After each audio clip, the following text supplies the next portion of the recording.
សូមអនុមោទនាចំចាំឧទ្ទិសបុណ្យកុសលរបស់យើងទាំងអស់គ្នាញោមណាមានចិត្តហើយខ្ញុំហុចចិត្តឲ្យគាត់មិនមានហើយញោមណាហើយកុំលែងខ្ញុំផងញោមណាតែយើងធ្វើបុណ្យមុខនេះរកទីធូធ្វើបុណ្យមុខជូររកទីតឹងធ្វើបុណ្យមុខផឹងរកទីសាធ្វើបុណ្យមុខស្អាតរកទីឡើងចាខ្ញុំទាំងអស់គ្នាណាញោមណាសូមអនុមោទនា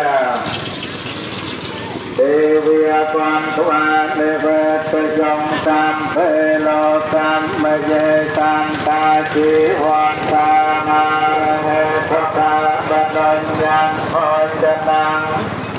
là phán tâm âm ở trên ha tê chào các bạn tại tôi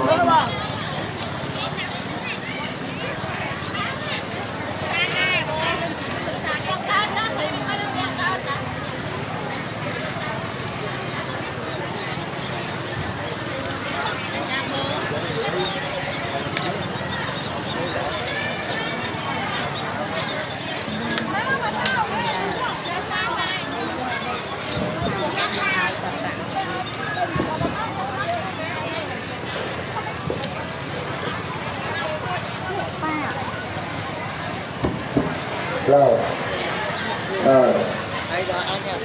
rồi rồi